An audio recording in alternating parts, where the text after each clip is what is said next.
especial Dia dos Namorados. Olá, aqui é Cor Yorubá. Vamos aprender a falar palavras de amor em língua Yorubá. Aqui eu tenho 10 palavras românticas para você chamar o seu parceiro neste dia especial. Tá bom? Vamos lá? Primeira palavra,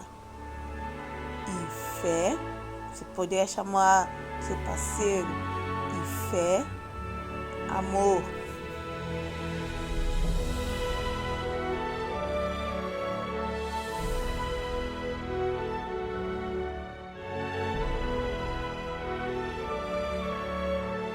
Segunda, fé-me,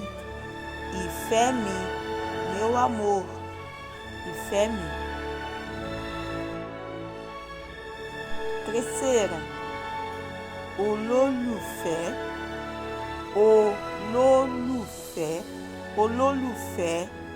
amore, olólùfẹ́.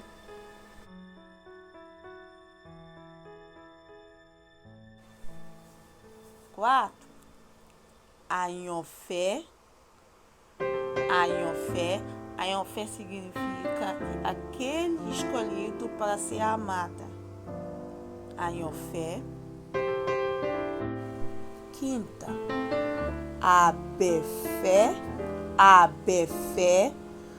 aquela que é implorar a ser amada. Implorar a ser amada ou a ser amado. Chama abẹ́fẹ́-mi. Sexta, ẹni bí ọkàn mi, aquele que tem os mesmos sentimentos comigo, né? Ẹni bí ọkàn mi, que tem mesmos sentimentos igual a mim. Aí chama ẹni bí ọkàn mi. Òdòdó, pode chamar òdòdó-mi, minha flor, òdòdó-mi. Onítèmi, podemos traduzir onítèmi como o proprietário do meu amor. Onítèmi. Nono, òrékelẹ́wà. Você pode chamar sua parceira de òrékelẹ́wà, quer dizer, a bela entre as mais bonitas. Òrékelẹ́wà. Também as mulheres, né, poderiam chamar seu namorado de adé-orí-mi, minha coroa, adé-orí-mi. Então, akẹ́kọ̀ọ́ Yorùbá por hoje é só.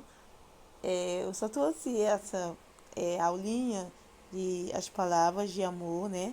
No dia tão especial, Dia dos Namorados, né? Feliz Dia dos Namorados por todos. Akẹ́kọ̀ọ́ Yorùbá, tá? Tchau. Até a próxima aula.